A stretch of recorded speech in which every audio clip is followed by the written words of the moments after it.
Well, first of all, you have to ask yourself, is it a free market when in fact the U.S. taxpayers have paid $182 billion to subsidize AIG's failures? I don't see anything that rings of free enterprise in that. And at the same time, the initiative is actually a massive tax increase on small businesses because it would require them to pay the workers' portion of workers' comp costs, which presently they don't have to pay. So that will actually be very devastating to our state's business climate. You know, it's interesting to hear BIW sort of take this Workers of the World Unite approach when it comes to looking out for the interests of the working man and woman. I'm delighted to hear that rhetoric, but at the same time, again, if the end result is that people get forced into this private insurance, where they don't have all the due process rights that they presently have today under the state plan, and where both employers and workers could be left holding the bag if insurers go insolvent.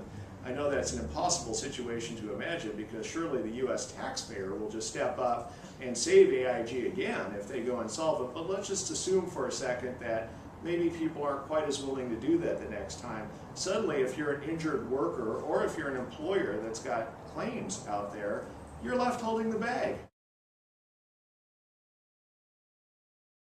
Well, there's also a degree to which, let's address the fact that it's confusing. This is why we hire legislators to deal with these issues.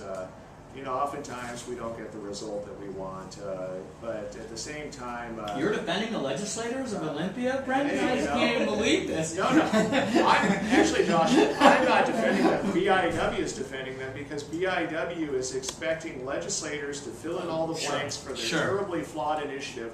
By God, we'll, through this initiative, create a legislative task force. Even though we say the legislature hasn't been able to deal with workers' comp problems, they'll be able to fix every flaw of our initiative, and they'll do so in time for private carriers to come in here by July 1st, 2012. Good luck with that one. I think everyone, voters included, are going to have to take a hard look after this election season and decide, are initiatives in fact serving the best public interest here, or have they just become commercial enterprises? And there's always that question.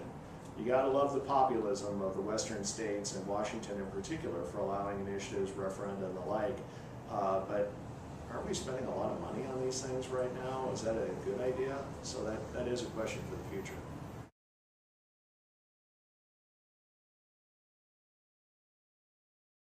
They talk about the state's monopoly, but really it's an effort to preserve BIW's monopoly over the lives of home builders.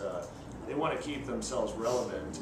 You know, at the end of the day, I run a state association.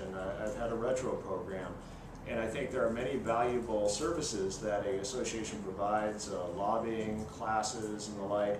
But the one that really pays off at the end of the day for members is getting a refund on their L&I payments, retro programs. And if suddenly these organizations that might want to leave BIW don't have the ability to set up that member service, suddenly there's not really a financial incentive to be a part of those communities. All set. Thanks, you guys. All right, thank you. Yeah. Thank you very much. Hey, what's going to happen with Doug Simpson?